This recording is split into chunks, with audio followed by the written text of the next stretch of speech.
that he can squeak it. Good morning, welcome in. It's Saturday, and that means that it's topics day on my show. Moonlight, Lonzetta Dell, good morning, happy Saturday, welcome in. As always, feel free to share your shows and ask your questions. We're going to have some interruptions from the dogs every once in a while. It's just part of the fun. Good morning, Dave from Alberta. How are you? Welcome in. Loki. So anyways, feel Sleek Styles, good morning. Sleek Styles is on the True North Strong raid train today. Retro Renegade Australia, good day, or good evening, I should say, or good night. It's the middle of the night for you. Hello, how are you? Mia Vita, hello, welcome in. It's Topic Saturday. We're going to be talking about the 10 mistakes, 10 most common mistakes that whatnot sellers make and how to avoid them. Yeah, so everybody share your shows. Feel free to ask for follows. That's okay on here. You can tell us what you sell. You can tell us where you're from, and we're going to be chatting. We're going to be talking about the 10 mistakes that that whatnot sellers make the most. I researched Reddit and Facebook and articles that whatnot has written, and I've searched the internet and scoured the internet to find the most common things that I see all the time, other than shipping. We're talking about shipping next weekend, but the general mistakes in your show. So when you're running your show is what I'm talking about. Is this mistakes in your show that happen? And so welcome in again. Feel free to share your shows. Thank you so much, Mia Vita, for sharing the live stream. I appreciate it. Ella, good morning. So welcome. If you're watching this live or you're watching this later on YouTube, I'm really glad that you're here because today's topic is one of my favorites because it's covering a lot of different areas that are an issue for whatnot sellers. We're talking about mistakes that whatnot sellers make. And before anybody tenses up and says, oh, let me be clear. If you're not making mistakes on whatnot as a seller, you're probably not actually selling. If you're making mistakes, that's a total normal part of learning how to operate this app. Retro Renegade Australia says, I had my first show this morning and I made so many mistakes. Well, congratulations on your first show. That is awesome. Everyone, please follow Retro Renegade Australia, who's a brand new seller on whatnot. I love it. Idaho Flippers, good morning. So every seller you admire, the big ones, the polished ones, the ones that are like, you look at them and you say, how can they possibly be so good? They all have a blooper reel. Trust me. There's this. So this is not a show where I'm saying, don't do this or shame on you. No, because we all have made these mistakes. And I'm going to tell you, I've made these mistakes too. So what this is hey, I've seen this 100 times and I'm going to try and help save some pain and just help you make some adjustments. So drop in the chat, how long have you been selling on whatnot? Or are you still in sort of like thinking about it mode? Let me know. And for me, I've been selling, I think March 4th. I have to check. I think it's March 4th is my whatnot celliversary. And that'll be 3 years. Moonlight Treasures is since November this year. That is awesome. Relatively new seller. Tim Horton, good morning. What's up? And hello to everybody else who's come in. Nat, hello. Frinny Min says 5 months. New Or Thrifts, good morning. IBCC Shop, we're asking, how long have you been selling on whatnot, or are you still thinking about it? Hi, Vintage, good morning. Sleek Style says, I'm a new seller. Mia Vita says, December 4th, 2025. That is awesome. Good morning. Soulless Creations, good morning. So yeah, I'm almost at 3 years and I still make mistakes. You look at the sellers who've been on in the States who've been on for even longer than us Canadian sellers. They make mistakes all the time too. It's just part of it. Good morning. Hi, Ginger Rob. Good morning. So, we all have different levels of experience and that's okay. New sellers, experienced sellers, we all make mistakes. So I'm going to just explain. Well, I have had 11 shows, but only 2%. That's true. Dave does community shows where he shows you how he refines gold and silver. It's very cool. If you're not following Dave from Alberta, you need to, because his shows are educational and I'm amazed by you, Dave. You're awesome. Okay. So we're going to go through the 10 most common mistakes I see sellers make. And for each one, I'm going to cover what that looks like, why it hurts your show, and most importantly, I'm going to make suggestions of what you could do instead. IBCC Shop has been on since August 24th, 2024, but only 3 shows so far. That's okay. That's okay. Um, yeah, Dave finds gold in everything. Super cool. Exactly, vintage.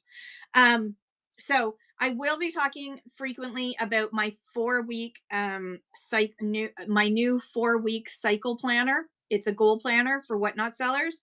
Wait, what am I doing? I want to pin this. There we go.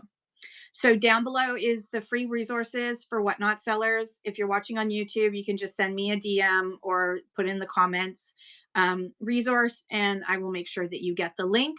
Or you can DM me yourself if you're watching right now. It's in the show notes, or you can message me, but you can also just use that QR code that's down below.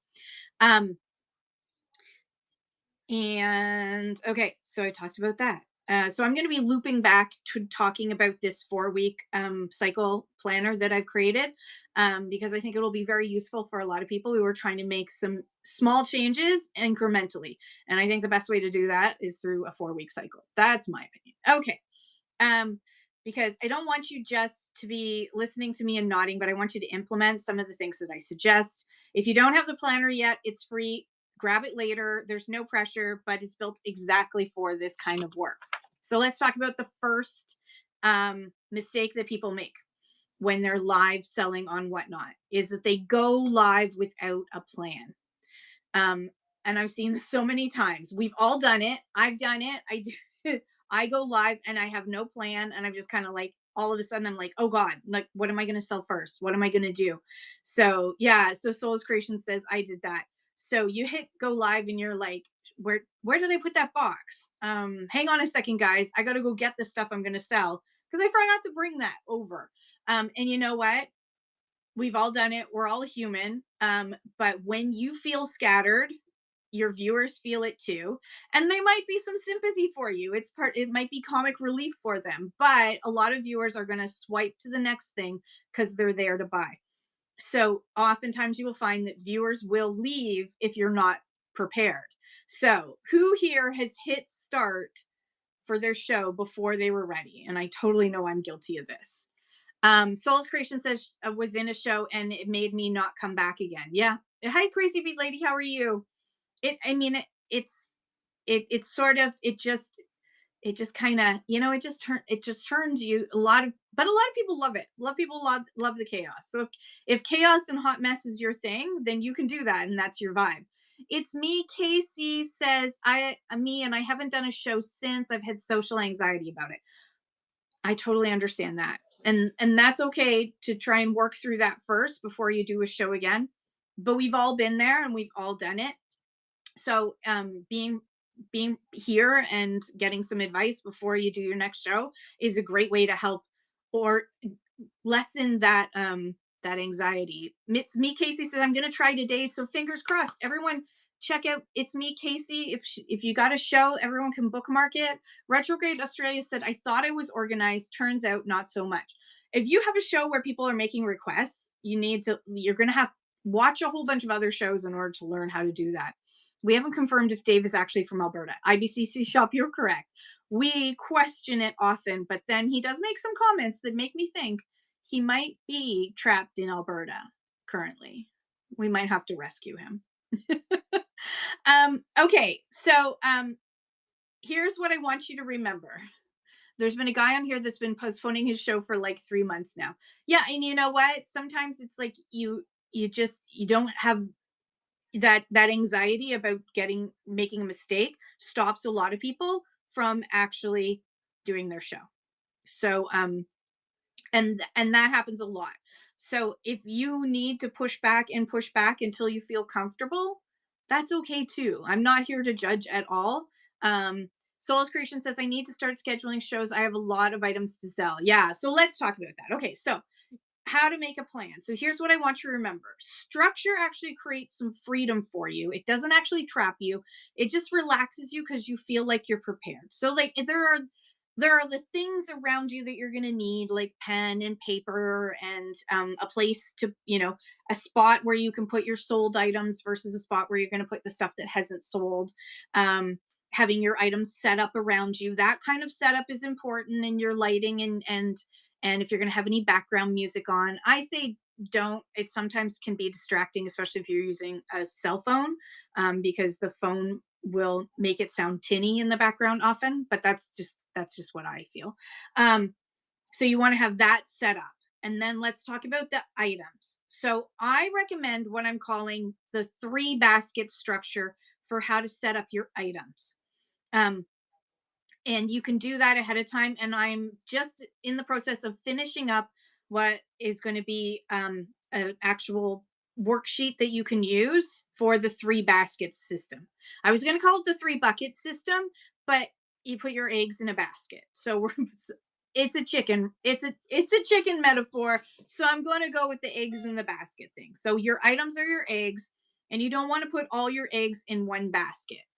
Yes, I do use my phone to run shows most 99.9% of the time. I haven't used a computer in a long time. So, here's an example you can use to structure your shows, and that helps you give it has a plan for how you're going to run each one of your items as you go. So, if you're pre-listed, awesome. This will help you a lot if you can preload your show. But even if you are going to be doing more of a scan show, you still want to organize your items in sort of this three baskets. So you're not putting all your eggs in one basket as you go. And here's what you're going to do. So there are three different types of items that you're going to sell in your shows if you're doing a variety show. If you're doing all clothing or all jewelry and it's all the same, then this doesn't apply to you. Yours is a fairly simple task, right? Pick up an item, show the item, run the item, because they're all fairly the same. But if you're doing something that's a variety, even if it's a variety of clothing price points, or you're going to do bags and accessories as well as clothing, for example. What this three basket system will help you to sort of keep a flow going and keep the interest and energy high in your show. So, three baskets. So, um, instead of just having 100 items, say, or 50 items that you're going to sell in your show, I want you to think about which basket each one of these items belongs in. So, basket number one has your fast, easy to sell, friendly items. These are the items that people feel safe bidding on. They're perfect for lower start items. That's your basket number one. So you have some stuff that goes into basket number one, which is your fast, easy, friendly, possibly low start items. It doesn't have to be low start items. Basket number two are your really interesting wow items, the story items where where you pull it and you're say it's in clothing and you're talking about the designer and the jacket and the fit and the cut. Those are your basket number two items. This is where you slow down your sales a little bit. You're not just grab and go, grab and go. Hello, they make me smile. Good morning. I love you, Erica. So these basket number two is where you're going to put your wow items, your story items, your interesting items. And you're going to slow down your sales so that you can explain these items and explain the value. These are not your low start items. And then basket number three is where you're going to put bundles and deals and clear out. So where you're going to do this is where you create some urgency. You can cycle through those baskets, but the basket number three is where you can do your flash sales or clear out items. And you've got sort of like so pick up something small or lightweight, and that's your basket number one, easy, friendly item that people feel safe bidding on. Basket number two is your wow items, and basket number three are your bundles or your clear out deals or your flash sales. So that, and here's what I want you to do is I want you to cycle through your baskets. So you don't just go, this isn't like going to the grocery store. What you're going to do is you're going to you can be flexible with this, totally flexible, but start with some stuff from basket number one. Then do a couple of things from basket number two. Slow it down, talk about the story, tell how much you love the item. Those are your basket number two items. Those are higher end items. Basket number three, clear out items. Go back to basket number 1. Sell something from basket. Doesn't have to literally be a basket, okay? For those who think literally, this is a basket on a piece of paper. It's a figurative basket. So your go back to your basket number 1 items. And if you cycle through, number 1 are your fast, friendly, easy to sell items, possibly your low start items that people feel safe bidding on. Good morning, Trish. And then your basket number 2 are your wow items. So your the ones with the interesting story, the ones that are high value, the ones that have that collector interest. And that's where you get to express how much you love the item. It is an art. Moonlight Treasures live selling is not just like, hello, I have 100 items I'm going to sell to you today. Item number 1. It's an auction, but it's not like an auction, right? Even when I was a full-time auctioneer doing online auctions that were static online auctions, but I had things I had my baskets. And so the order that you saw things was actually, I set that up so that things that I mix things up so that there was a reason for you to keep clicking through all the way through, because I had like 750 items in each one of my auctions. It was a lot. And so I had reasons for you to keep clicking through because there was always some bait. The basket number 2 is your bait to keep people there and interested in the really cool stuff, but your bait is also your basket number 1, which are your deals. Each basket is actually bait for different types of buyers. Moonlight Treasure says, I watched another seller give advice and I didn't like how he said just everything starts at the same price. The way you explain is like a story. Nothing needs to start at the same, unless you're on $5 on the 5th rate train. That's $5. Everything starts at $5.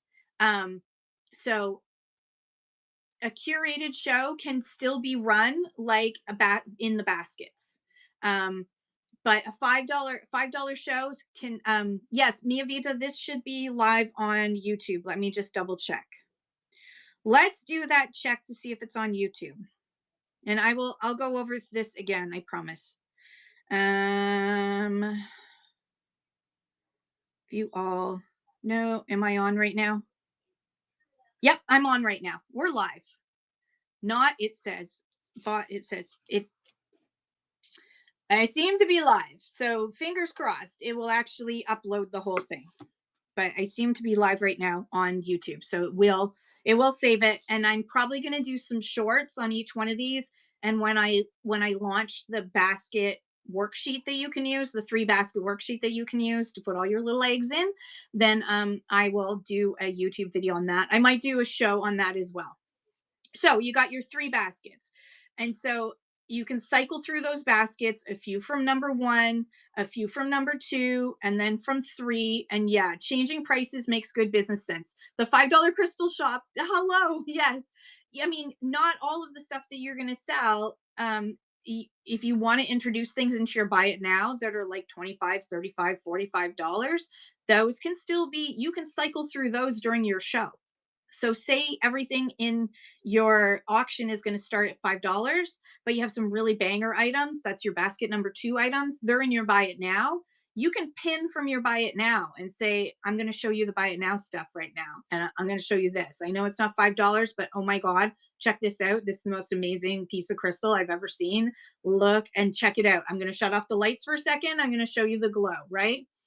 Is it better to do buy it now for basket 2 items? If all of your auction items generally are lower starts, then yes, buy it now is where you would put basket number 2. Unless you're doing low starts on a really interesting item, but you know that you have the viewers and the bidders to bring it up.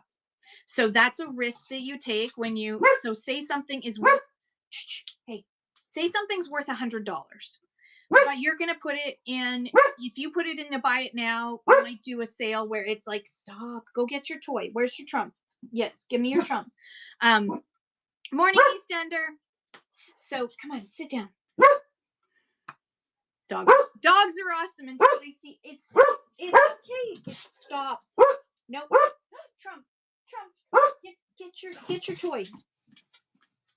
Oh, Lord Jesus. He doesn't want to play. I think he wants, I don't even know. I can't even see what he's barking at. The other dog is, hello, Magnus Monica. Stop. Stop. Enough. Sit. Sit. Now Romeo started. Okay. You need to see the doggy now. Yes. Loki, come on up. Come. Yes, you can bring your trump. No, he's running away with his trump now. Romeo, wherefore art thou? Come say hi. No, whoever it is, it's someone next door. Loki, come here. Come up. No, he now wants to play. Forget it. We're not getting Loki for a minute, but he's distracted now, so hallelujah. Come here. Come say hello to the peoples. Up. No, over here. Up. Oh, there we go. Closer. Nope, he doesn't want to be closer. I give up. Anyway. All right, so you're going to be flexible. I've even lost my train of thought. So if you preload, what were we talking about? Love of Jesus. Is it better to do buy it now for basket 2 items? So, I attempt. Daddy's back. Lord, okay, that's why. All right, go see Daddy. How can that man go to the grocery store and shop in 10 minutes? I don't understand. Men, I do not understand you. I need to go through every aisle. He does not. He's only got, and he's got one bag of groceries for the entire week, and it's all his stuff. Nat asks, I am new. I haven't sold anything yet. How do you manage when people buy? Do I have to put names on each item? That is totally up to you. That's totally up to you. There's one of the features of Whatnot has for sellers is video receipt, which is also a feature for buyers. So you can actually watch. You can click on the order on your phone or on at seller.whatnot.com. And you can click video receipt, and it'll actually show that moment when you were holding up the thing and saying, okay, thank you so much, Retro Renegade. I can't even speak now. Retro Renegade Australia. That's your item. Congratulations. That's so they'll actually see the video receipt. That helps you. So a lot of people have like little stickers, or they make baskets for people, or they have little shelves for people. They make me smile says I screen record if I don't list items. Yeah, that's another option too. But Whatnot does have it built in. I like it because I can just go to that, because sometimes I do a lot more talking than I do selling. And so it might be 5 minutes in between one sale to the other. So I like the fact that I can just go to that order and just look at it. I usually, when I'm doing like jewelry and that sort of thing, if I'm doing jewelry bundles, I make sure that I put all of that bundle into a bag and write that person's name on it so that I don't end up not sending them what they bought. Because it's really hard to try, if you have just a basket of jewelry, try and figure out which is which. But otherwise, you don't have to, but I do recommend having some Post-it notes or little stickers or something like that. So you got your 3 baskets, you're cycling through your 3 baskets. If you've preloaded and someone asks you for something, so you've got your baskets set up and you're going to go 1, 2, 3, 3, 2, 1, 1, 2, 3, whatever you want to do. You're mixing it up so it's not just like banger items, expensive items all at once. It also helps to keep the flow of your customers and viewers. Some people are watching and they've got lots of money. Other people are watching and they don't have so much money. So if you go all low starts, your people with the money are not interested in the low starts and they're going to leave. But if you go 1, 2, 3, so low starts or more economical and fast, easy sales, and then you do your number 2 basket with your more interesting story items, higher prices, then you're keeping the interest of different people who like different things because you keep cycling through. But you make it feel natural. You don't go, okay, now I'm going to go into basket number 2. No, you don't say that. You just go, okay, now I'm picking this up. I'm selling this one, right? You don't announce this. I'm going to do at a higher start because I'm supposed to do basket number 2 now. Don't tell people. Shh. Just do it. So you're keeping the interest of a lot of people. Now, if your entire show is high-end stuff, then obviously you're not going to do basket 1, 2, 3. You're just going to be doing high-end stuff. because that's the audience. But if you're attracting a general audience and you want to keep all the people in for as long as you possibly can, cycling helps to keep interest of all the different price points. So all the economics, different people with different abilities to purchase can stay in your show because it's interesting, because the stuff that they see isn't beyond them or of no interest because you're cycling. But if someone, say you preload, good morning PB&J, say you preload like 50 items and you're doing your basket routine and you've got it all set up and you're going through your basket and pulling up stuff as you go, and then someone says, can you run the cute little evil, where is it, there he is, can you run the Bob Ross, the Deadpool Bob Ross guy? Don't leave money on the table. Run it. Talk about it. Pin it. Talk about it. Run it. Do the story. Sell it. Don't leave money on the table because you're trying to be rigid. This is not a rigid system. The 3-basket system is meant to be flexible, but to keep interest. So anyways, I will have more information about the 3-basket system. So if you follow me on Whatnot or on YouTube, you will get the information when I share it. And also it will be down here in the free resources. You can look at the link down below. There's a QR code. The link is also in my show notes and my bio, and or you can just DM me to get the link. Okay, mistake number 2 is doing $1, $2, or $3 starts with no strategy. This is a huge elephant in the room in Whatnot, and it actually scares a lot of sellers from joining Whatnot. People don't join Whatnot because they think that they have to do $1, $2, or $3 starts. And they can't afford to do $1, $2, or $3 starts. When you're starting out on Whatnot, you are not going to have the big audience you need to turn a $1 start into a $100 sale. That's just the reality. Unless you already have a big following on YouTube or Twitch or TikTok or Instagram, and you are an influencer bringing your audience over to buy from you, and you've done a lot of marketing and advertising beforehand to promote the fact that you're coming on to Whatnot, then you can do $1, $2, $3 starts. Otherwise, or if the items have cost you nothing or free, then maybe you can do $1, $2, or $3 starts. But if you don't have a marketing plan ahead of time, don't be mad about it if you do a $1, $2, or $3 start show. Don't be mad about it if those items only sell for $1. I hear a lot of people say, I thought $1 starts would grow my show, but now I'm stressed and broke because I did a whole bunch of $1 start shows and I lost a ton of money and I basically gave the stuff away. You're going to be bleeding emotionally and financially if you do that. So type $1 or put $sign or whatever in the chat if this is you've ever seen this in a show, or this has happened to you where you sold something or you've seen somebody selling something for way too low and you've seen the hurt or felt the hurt. It's me. Cassie has put the $sign up. Yeah, I mean, I have done really low starts and known that, like, I was like, oh God, should I? Oh, well. And I literally said, a Retro Renegade Australia says, this is literally me this morning. Yeah. People think they watch these big sellers doing $1 starts and they think that that's what they have to do. Whatnot is not all $1 starts. What advice do you have for a new seller who doesn't sell anything in their first and second show? They're fine.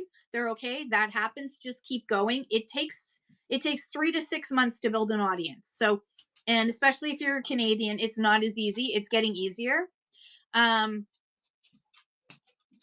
They Make Me Smile says, I don't personally do $1 starts in my shows, but if someone invites me to a raid train where it's $1 starts, I will do it for the exposure. Yeah, but you're very selective about what your $1 starts are. You're very careful, but you also know that on a raid train, at least there's going to be an audience coming through that's going to add to it. Yeah, it takes a lot of time to build your audience. Magnus by Marika is right. Moonlight Treasure says, I was told that losing money is what we have to do in the beginning to gain more buyers. Moonlight Treasures, there are people who can afford to do that, who have businesses where they can run an auction and start it at $1. And if they lose money, they can write that off. But if you don't have that financial backing, you can build a business without doing that. It takes a bit more time, but you don't have to do giveaways every 5 minutes and $1 starts in order to build a business on Whatnot. And there are thousands of people who have been successful on Whatnot and have never done a $1 start. So, and if are work doing Whatnot full time. So I think that it's a mindset that, and a myth about Whatnot, that it's all $1 starts, and it's not, and it shouldn't be. The $1 starts aren't evil, okay, but they are also not necessary at all. Um, Super low starts are not required to succeed on Whatnot. They're just a tool that some people use. It's a business tool that some people use. Oh, you're welcome, Zen. Um, so start at the best price for your business. You have a lot of things that you have to remember. Okay. So when I say start at the best price for your business, um, you have to remember you have to cover the cost of the item that you purchased. Or, even if you got it for next to nothing, there's still a cost there. Whether it's the time that it took for you to go pick up the item, package it, bring it to your house, whatever, all that time equals money. Then there are the fees that you're going to have to pay Whatnot. Now, Whatnot has really low commission fees. It's 8%. That is not bad at all. Then you have 2.9% payment processing fee for the item cost, the shipping cost that the buyer paid, and any taxes the buyer paid. So that is where low $1 starts can actually cost you money. If somebody lives in, say, if you're Canadian, an American buys from you and it's like $19 Canadian to ship, then it's $1 plus $19. Then you do 2.9% of that. Yeah, the Whatnot fees are absolutely the best. There's so many features. Magnus by Marika is right. The 8% is a low amount, and you get a lot of value out of your 8%. But the 2.9% payment processing fee, especially for Canadians where our shipping is higher, is hey, Thriftworks. That is where $1 and $2 starts they're just not an option. They shouldn't be an option. I mean, if you want to do them, that's up to you. You do you, boo. No, rule number one of any community chat show that you go into is take what you like and leave the rest.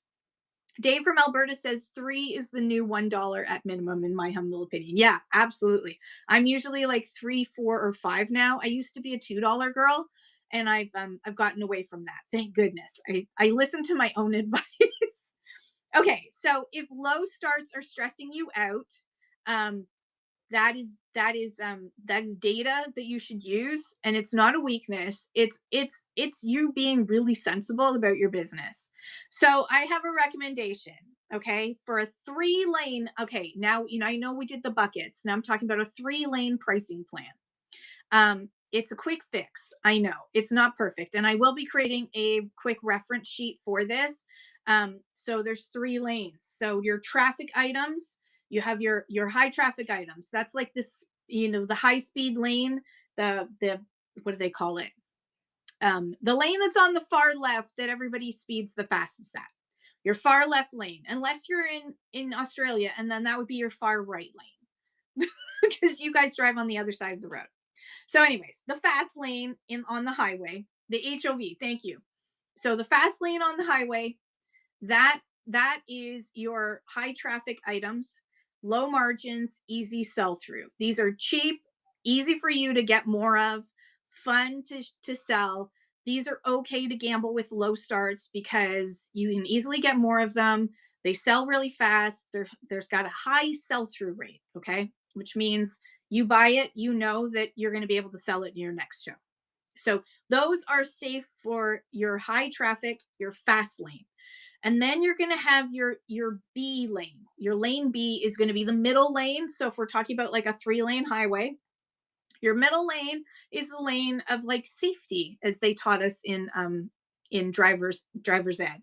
These are your in-demand stuff with decent margins. Profit margins is important. You protect those. You have a floor price. You don't go any lower than X dollars. You can put them in the buy it now buy it now, you could bundle them, whatever, but those are the items that you protect that value, and you don't put them in the fast lane at a low price. Now, lane C, that's the slow lane. Okay, that's the lane where the grandma's driving home from Sunday church go to. But it is a good lane. It is a really good lane. It is a comfortable lane, and it is a lane where you put your really precious things, the banger, the holy grail item that you have, the higher priced items, the ones that you want to talk about and educate and build desire for. Those go into your slow lane. And then that way you can kind of look at an item and say, all right, quickly, you can scan your items and say, these ones I can do at a low start and afford to do that. These ones, those go in the fast lane. That's lane A. These ones are going to go in the middle lane, lane B, because they're my regular selling ones. They're going to be at a decent price, start price, or in the buy it now at a decent price. And I might do a flash sale on them, but these are my bread and butter. This is how I make my money items. Lane B. And then you're going to have your slow lane, lane C, where you have those amazing pieces that you're going to pull out. Again, like the basket. But when we're talking about pricing, you're going to do fast lane cheaper, because those things will sell fast and you can get more of them. So you can do lower margins on that because you can sell a whole bunch of it at once. And you may end up running a business on Whatnot that's all fast lane. And then you're going to have, or you're going to do a business where it's all mostly your middle lane. Or you can build an entire business on Whatnot with just holy grail, amazing banger pieces. And the fashion category can prove to you that that is something that's totally possible. The coins category can tell you this. The stamps category can tell you this. There are so many categories can tell you that in jewelry, you can live in the slow lane. You do not have to have a whole bunch of things in the fast lane in order to succeed on Whatnot. But think about your pricing in like different lanes. Is this something that I can get more of? I know. I know. And it's against term service. So I will talk about that on Tuesday, Dave. Thank you. Okay. So we've got so I want you to remember that when you're thinking, oh, I should do low starts, that whether you're doing this as a hobby, if you're trying to you're starting out and you want to eventually become full-time with this or have enough income from this to be comfortable, that, or whatever way that you're doing Whatnot, you're running a business, that you're using this platform to run a business. So you are allowed to make a profit. You're not, this is not where you come to give away things to people. I mean, maybe there are some people who actually just sit there and do giveaways all the time. And, more power to them. But you're running a business and you are allowed to make a profit, and you should not feel bad about making money off of items if you've offered a decent, fair price. Hello. I'll always love vintage. Ali, how are you? So you are allowed to make money. Do not feel guilty about making money. If you run something at auction and it goes for like an amazing amount of money, just be happy. Don't feel guilty. That person loved your item so much that they wanted to pay that amount, and someone else, right? Making money is a positive. Yes, it is. You are allowed to enjoy selling. You are allowed to enjoy that excitement of like a big win when there is competition for an item. And you are allowed to avoid regrets when it comes to pricing. You are allowed to say, no, I will not sell this for any lower than this. There's no apology necessary. I know as Canadians, we apologize a lot for everything. I mean, even in our legal system in a couple of provinces, including the province where I live in Ontario, where if you're in a traffic accident or something and you say sorry to the other driver, that's not an admission of guilt in Canada. Because Loki, will you come here? That's not a admission of guilt, but you shouldn't feel guilty for saying, no, I cannot go any lower than this on my pricing. It just means that day that person's gonna just skip you and go to someone else. That's okay. You do not have to make every single sale at a low price and keep every single person happy. It's not possible. And That's it. You're just allowed to sell at the price that you think is best. And if you need to adjust, you can adjust. But it is your business, and you're using this platform to run your business your way. So don't feel guilty. All right. Mistake. I'm just going to check and make sure I haven't missed anybody's comments. And everyone follow Thriftworks USA. Thriftworks is amazing seller in France, and unfortunately, because of the change in de minimis, it is next to impossible for him to sell into the US. So he's found a workaround. So follow Thriftworks USA. If I'm gonna tag. Hang on, where are you? There you are. Mention in chat. I almost co-hosted you. Whoops. Oh, there we go. Send. Okay. Magnus by Marika asks, does Promote Tools actually bring Canadians in our shows, or are peeps mostly USA viewers? Currently, you cannot choose what country people live in when you're using Promote Tools. And I found the last time I used Promote Tools that it was people coming in and they were leaving right away. They were not sticking around, and that's because they got that big warning sign, right? So if you're a US viewer coming into a show outside of the US, you get that big warning label that tells you that that there's going to be extra costs, and a lot of people just leave. So I spend a lot of money to tell people about tariffs. And actually I put the minimum in. I put the minimum amount in, and I didn't do it for the full show. It is Thriftworks. Yeah, it is a total excitement killer. People just kind of get scared. Like they just see a warning label and they get scared and they just leave. So even on raid trains, I'm not joining. I miss it, but I'm not joining any US raid trains right now because I'm going to lose like most of the viewers when they raid in, and that's bad for the raid train. I wouldn't feel so bad for me, but I feel bad for the raid train that I lost all those people, right? But I can't, But Thriftworks USA has figured a way around it and has a USA company and is selling stuff that way, and I love that for him. And I'm so glad that he's able to continue to sell his awesome stuff. You just need a Thriftworks Canada now. So we don't have to pay for US shipping.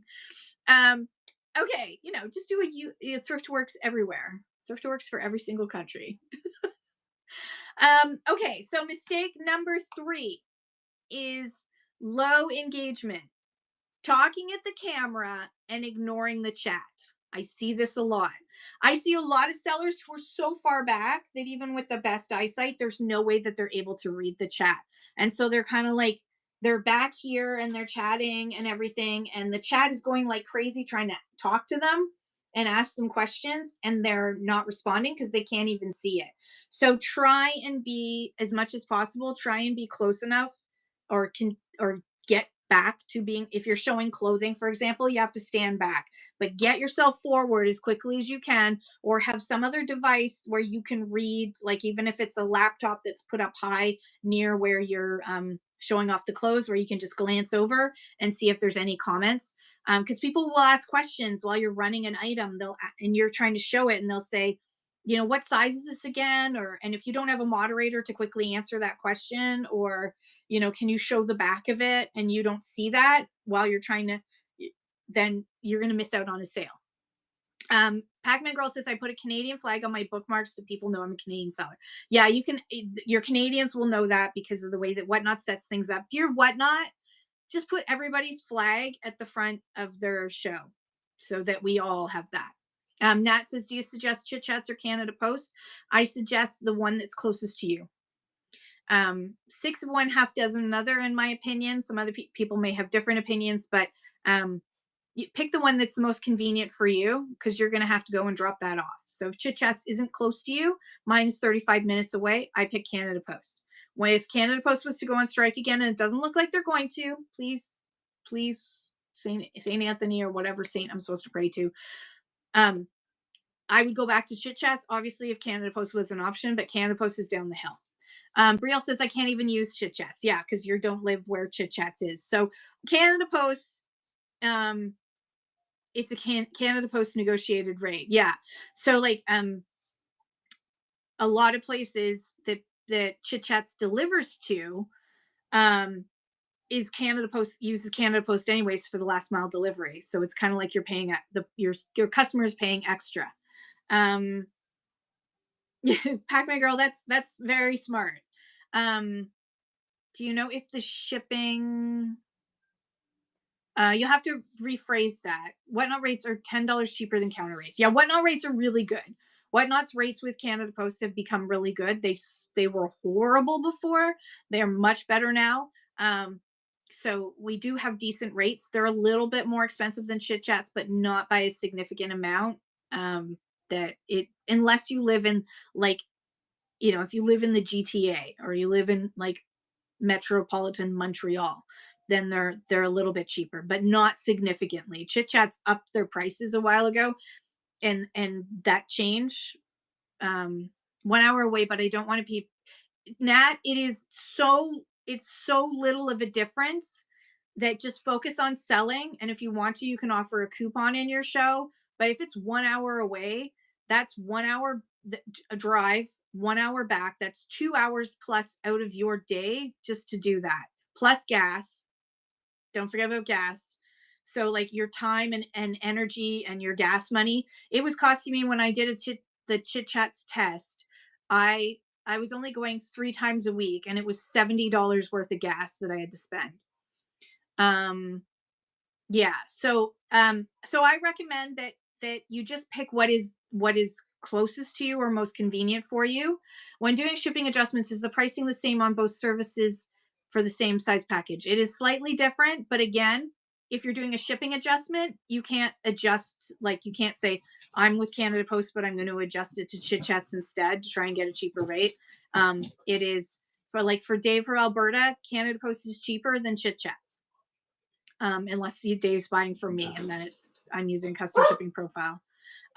So I recommend you pick the one that's most convenient for you to do the drop off, and save yourself time and think time is money. All right. So low engagement. Mistake number 3, low engagement, talking at the camera, ignoring the chat. I didn't ignore the chat. You noticed that. So if you're talking at the camera and basically talking to yourself, just looking at yourself and talking to yourself instead of talking with the chat, then you're going to lose people. This is not a podcast. So if your show feels like a podcast and not a hangout, people are going to drift off and they're going to swipe out of you. If you're not checking and responding to chat, you're going to need to start practicing that. You are leaving money on the table. You are losing opportunities when you don't read your chat. If you have moderators who can help you with that, great. But for most of us, when we start out on Whatnot, we don't know a lot of people. We don't have moderators that can sit through our entire show and do that kind of work, because it's work. It's work to be a moderator on a busy show. So checking your chat constantly is great. One of the features that Whatnot offers is that you can filter, so you can look at just the questions, which if you put a question mark, if everyone was to type a question mark right now, you'd see that it would turn yellow. So type whatever you want. You can type nonsense in, and it will show up as yellows. And I will only see, if I have it on this tab, I will only see when someone asks a question, and that is extremely helpful. And I can do that on my screen here. Or you can have it where, now obviously I don't have any buyers, but if a buyer was to say something, then I would notice what the buyers were asking. And then there's also a mode. Where's that tab? So when you're in your show, there's this little button right here. And if you lift that up, then it gives you all your options. So you can just do it so that you can only see what your moderators say. So for example, for Absolute Flipping Deals, when she was doing a show, like we were giving instructions, we were doing a lot of instructions using that. So you can just do your moderators, or you can also do the muted. You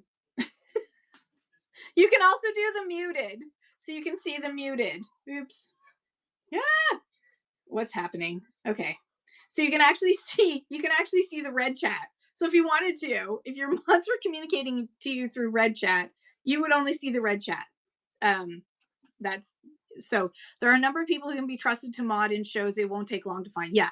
All you have to do is say, if anyone's available to mod, but know the person first. Make sure that you've gone around to other shows and seen how they act, because your moderator can cause damage in your show if you want to.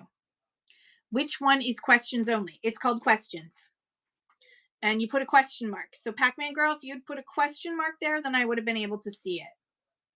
Yeah, make sure hey, Indiana Bones, make sure they're not a loose cannon, because they can just start, because a moderator can mute people, kick them out of your show, make announcements, and like they're not operating your back end. That's a whole other thing with Whatnot Teams. Yeah, who is in your show, who is always in your show and helpful, avoid the attention seekers or the disruptors. Yeah, and as Pac-Man Girl says, I've never used one. You don't need to have a moderator. Moderators are just a really great help. And I appreciate the folks who come into my room and I stick that mod thing on them and they help out, like Dave from Alberta. I just love you guys for helping out and really appreciate you. Okay, so I'm going to do talking to your chat and interacting with your chat when things get quiet on sales is a really great way to re-engage and get the room excited. So I'm going to do one now. Quick check. If you're watching right now, as opposed to, and if you're on YouTube later watching, put in the comments where you're watching from. So tell me where you're watching from right now. You could say like, be literal, like the bedroom, or like Toronto, Ontario. You could be general. You could say Earth. If you're on Mars, how are you doing? Montreal Chicks is on the couch. Karen, Rob, you're in Peterborough. I'm in Hastings. Hello. Anastasia, I don't know if I said that right, is in Victoria. Shop with Danny's in Vancouver. Mia Vita's in Richmond Hill. East End of Resales is in New Brunswick. Rothsay. I think I just saw a house for sale there. Trish is in Texas. Yellow Rose of Texas. Magnus by Marika's in Tottenham. You're in Norwood. I'm technically in Norwood too, Karen. Technically, I'm in the Asphodel section. The TH is what? The TH is silent. Okay, so it's Rose. Rose? Why even have the TH there? That's just so that people know who lives where, if they're local or not. Easy way to figure out if they're local. Sadia, Mini Market says Vancouver Island, British Columbia. I will always love vintage says following you all. I love it. Jamie Kai is in Tennessee. Oh, I love Tennessee. Idaho Flippers is in Idaho. Go figure. Idaho, hello. Ishi, what's up, Ishi? How are you? So we have people from all over the world, and that's just one really quick way to quickly engage your chat. Now, engaging your chat, every time there's some sort of interaction between you and your viewers on Whatnot, Indiana, but not from Indiana. Yes, Indiana Bones, not from Indiana. Someone asked for loose cannon. Yes, so let me just mod you. Just cuts. Loose cannon. Gyre's Closet is in New Brunswick. I love it. And the thing is that I know East End Resales, but I've been looking at your taxes. I'm being spoiled in Ontario, I've discovered. I didn't realize the difference. Ooh, holy cow. Please tell me you have like better healthcare or something. I don't know. I'd come for that. Anyways, so you will notice that it takes time for people to type. So when you ask a question, make sure that you answer it yourself, because not everyone is going to be able to type really fast to answer. And I will talk about it in a second. I'll talk about the key points. Sorry, I jumped ahead. So every minute or two, or every 5 minutes, say hello to new people when they come in. Like, hey, Pam, welcome into the show. And hello to Nick, welcome in. Ask a question, react to the chat. Creating, Magnus by Marika says creating polls is helpful too. Yeah, you can go up to your, there's the triple dots, which is the more menu. And there's a thing where you can create a poll. So you can say, is everyone doing something this weekend or whatever? It doesn't have to be about what you're selling. It can just be like, is everyone excited for Sunday? I don't know. Is everyone excited for Monday? Probably not. Um, so all you need to do is just to be interacting with your chat. DJE, welcome in. Um, Dave from Alberta says, "As a guy who flips in and out of shows constantly, polls make me mental because they're up at the top. I like polls though, you know. Every once in a while, I'll be like, I don't know. Let's just do a poll. A lot of you're okay, Ishi. You'll find your way. It's all good. You'll find your way." Um, Pac-Man says, "I was thinking about doing trivia shows throughout my show. Yeah, I've done that. It's a lot of fun. It's a lot of fun. Do a trivia show where you sell and trivia, do a question, sell something, do a question. You can do all kinds of fun things. Um, so you can keep a bunch of prompts beside you, some questions, so that if suddenly you're like, I don't know what I'm going to ask next, you can just look down and see. Um, Shop with Danny says, on my New Year's Eve show, I had a poll and asked what kind of pizza everybody liked. I love that. Something really simple that's just kind of fun, right? It doesn't have to be about what you're selling. So, what do you collect? Is this your vibe? Who's new? Who's new to whatnot? Would you gift this or would you keep this? And I'm going to be creating a general prompt list of different questions that you can ask, things that you can do to interact with your chat. I'm creating that too in my spare freaking time. But anyways, that's going to be added to the resources in the next month or so. So remember, this is one key thing that I want to everyone to remember. Um, and Ishi says, hi all, I'm Class Flow. I haven't been here in a while. I shop for everything. Class Clown. Sorry, yes, Class Flow. I was wondering what the freak is a Class Flow.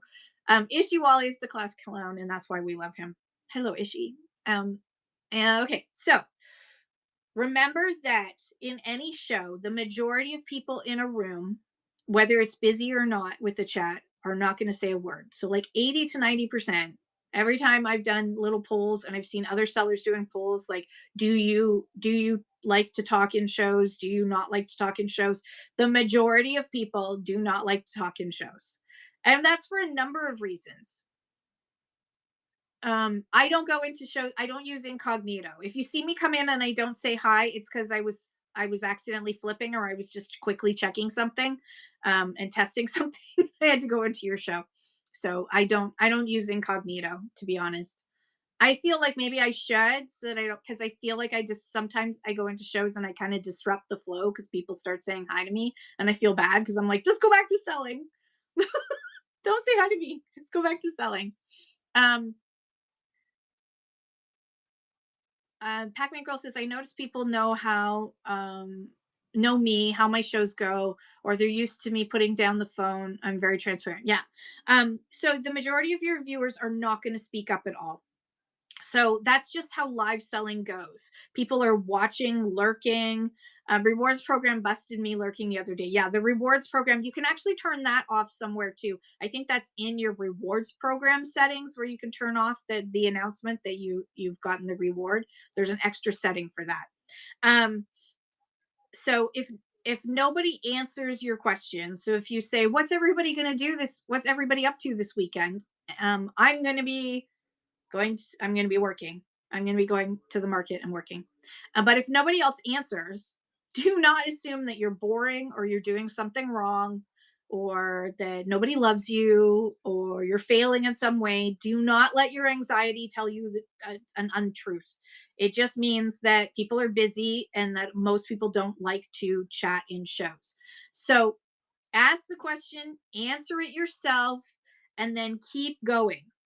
When somebody does respond, see them, acknowledge them, and make them feel welcome.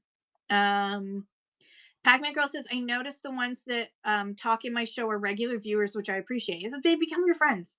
Some people just listen while cooking and stuff. Marika says, yeah, you're right. So yeah. Karen Robb says, all those things, that's me. Yeah. Okay. We have to get together, neighbor. Like you're down the road. I'm nearly in Hastings, so I always just say I'm in Hastings. Also, because my postal code is Hastings.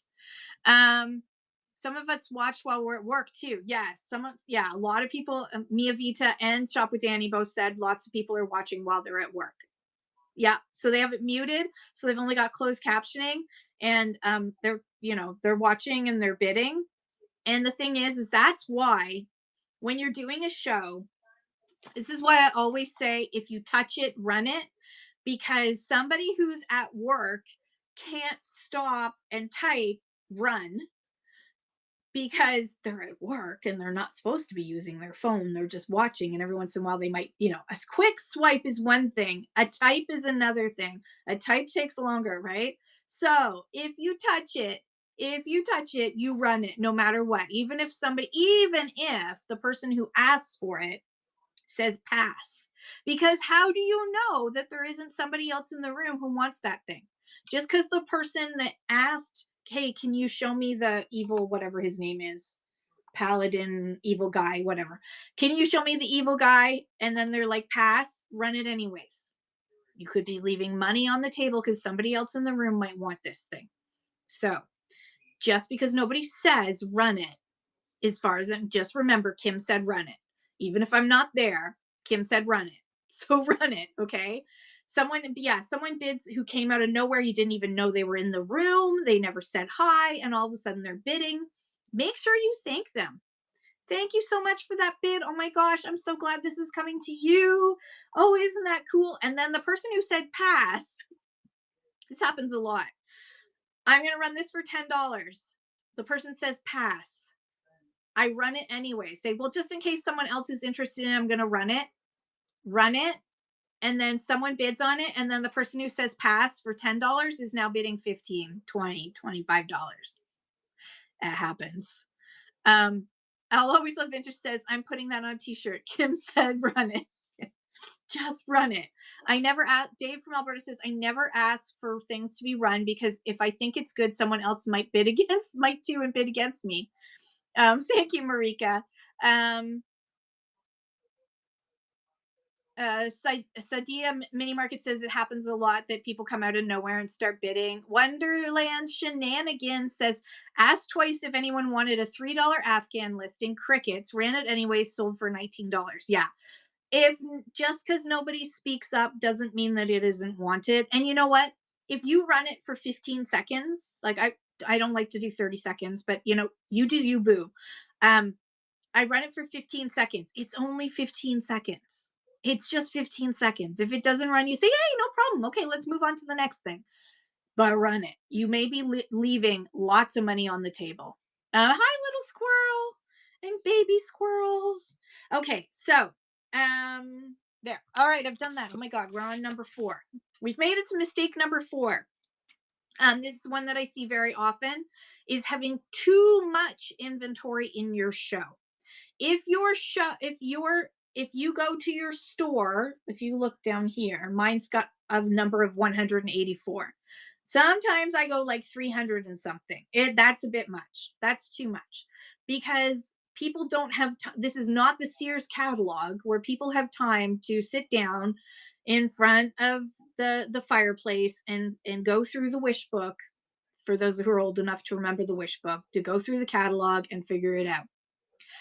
Josh Sharpie, yes, this is on YouTube. This is live on YouTube right now and will be available afterwards on my YouTube channel, which the information is up in my show notes, which are over here, or in my profile.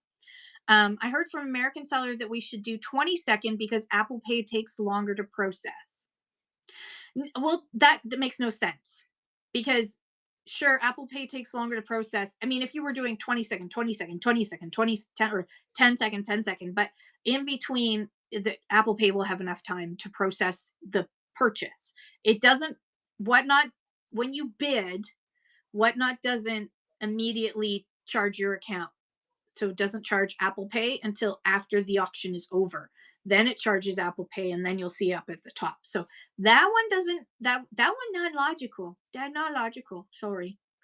No, I mean, 20 seconds is a good time. 20 seconds, 15 seconds. I find 30 seconds too much for me. But if I'm doing a book show, I have a lot of fun reading the blurbs and trying to read the blurbs as funny and fast as I can in 30 seconds. So I run 30-second book auctions often.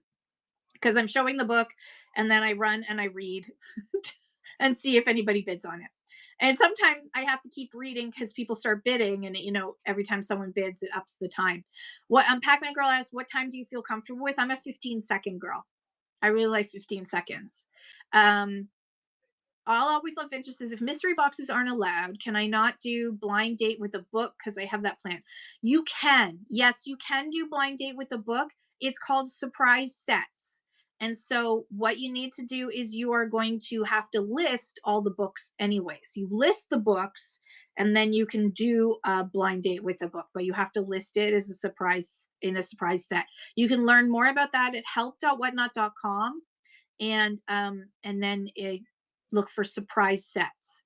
Yeah, so what you're gonna do is you're gonna do one listing for, like, say you're doing 20 books. It's one listing, quantity 20 as a surprise set, and you select that you're doing a surprise set show, and then you're going to list each.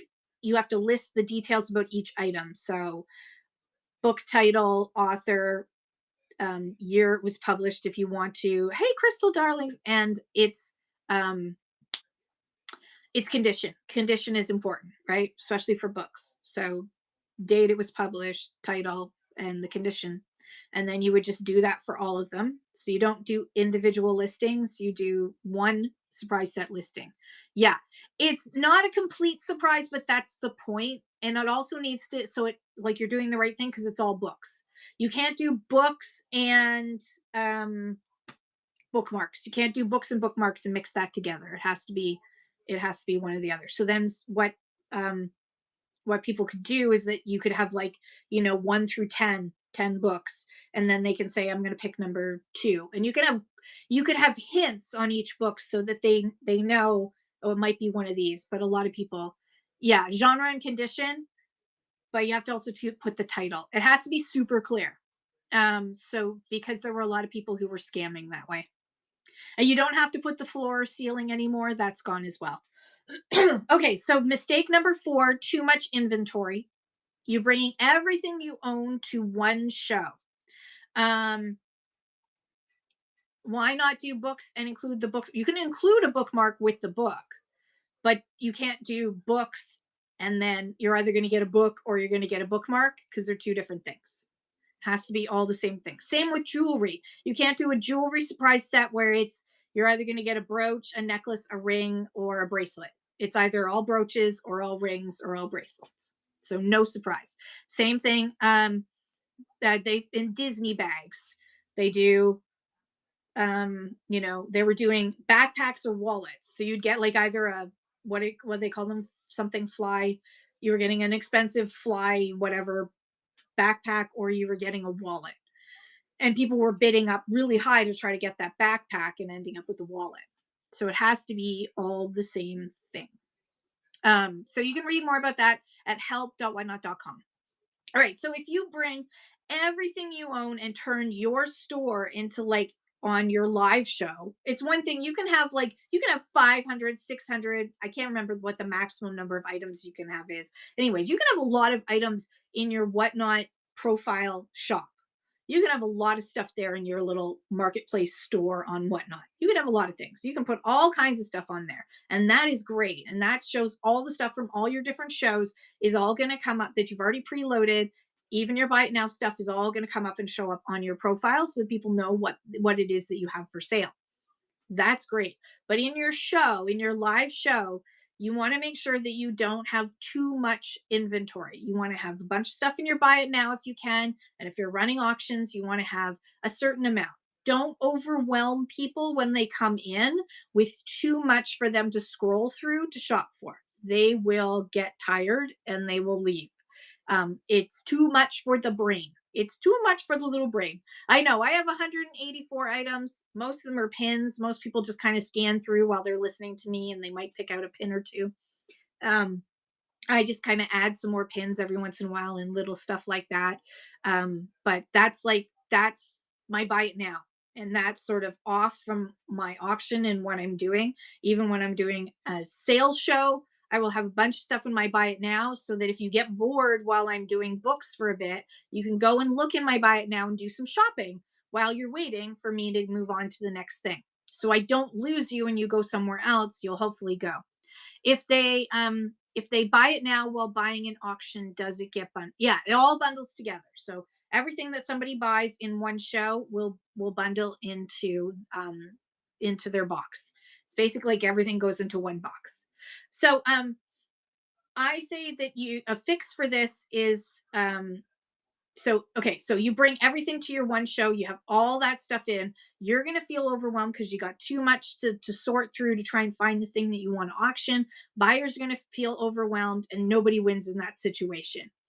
um how do you get notification of a buy it now show if not running shows? You will get an email if you've sold outside of the time, and you can always go in the mornings and look at your activity and look at your orders. Every that does not sell, I sell altogether at the end of my shows as a monster bundle. So that's cute. Yeah, I love that idea, Pac-Man Girl. So curate 25 to 50 items for a show. Moxie, here's the mindset.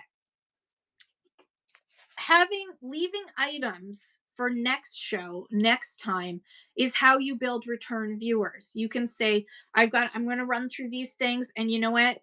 Next week, I'm going to be running these cute little, what do you call them? Funko Pops.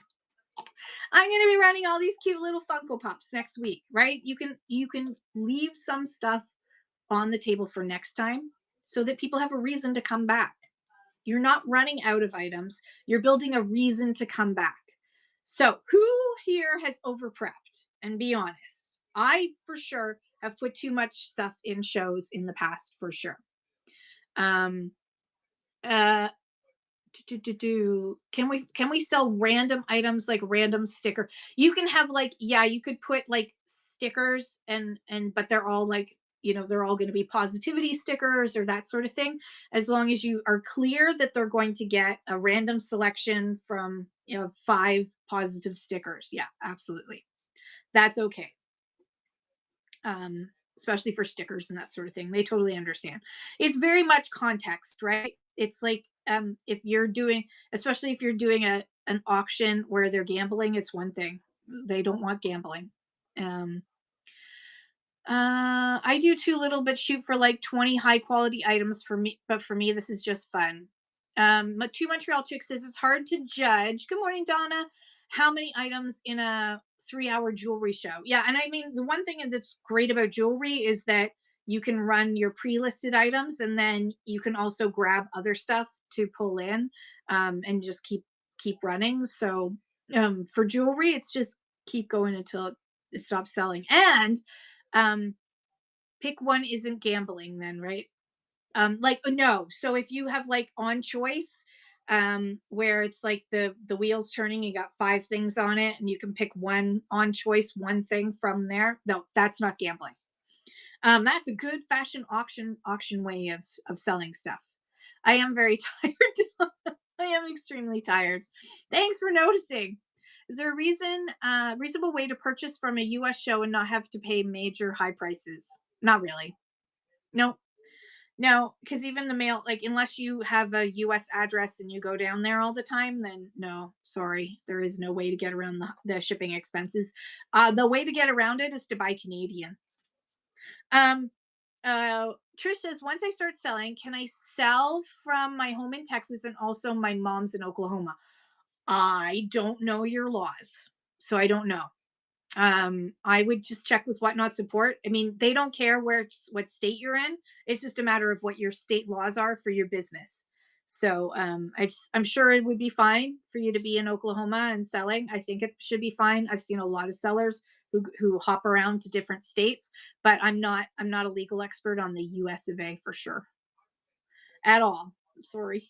Sorry, eh? We need a chemometer. You thought I looked perkier than last show? The the fashion show. I think yeah, I just got a headache coming on because we're about to have another storm. So I've got a it's we're going into a migraine. So um and I don't know. Yeah, today. It's just today. Anyways, okay. Mistake number 4 is too much inventory. So don't over prep. Try to make sure that it's on YouTube. Allie, it's on YouTube, so you can watch it again. Is Don't over prep, don't overwhelm your customers. Okay, number 5. Number 5. You woke up with it this morning too? Yeah, we're both going to get it at almost the same time, Karen. So number 5 on the list is ignoring energy and flow. Mistake number 5 is running your show like you're going through a grocery list instead of a live interaction with other people. Energy matters, as people notice I don't have any today. Order matters. So think in waves. Again, this is going back to the baskets, the 3 baskets is fast item, interesting item, deal item, repeat. If bids die down, don't push harder, switch it up. Switch the category, switch what, not like if you're selling in jewelry, I'm not saying that stop and start selling Funko Pops. I mean, switch up and say, okay, I'm going to go back to brooches now. Or, we've seen enough brooches for a bit. I'm going to try some rings and then we'll come back to brooches. Switch it up, switch your price point up and switch the pace. So sometimes if you're going too fast and things start to slow down, then you slow down too and start talking more, sell the item more, talk more about why someone would want to purchase that item, take the extra time. And then if you find that that's not working, if the extra time isn't working, speed it up a little bit. I'm just going to run through these next 5 things really quickly. We're going to do a speed round. Okay. And I'm going to do sudden death. You could do sudden death if you want, but I'm going to do a speed round. I'm going to do 5 things in the next 5 minutes. So I'm going to set a timer. Here we go. First thing, and make it a little bit fun.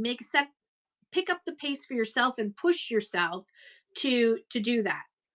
Try that out. Just 5 things in 5 minutes or 5 things in 10 minutes, whatever you feel comfortable with.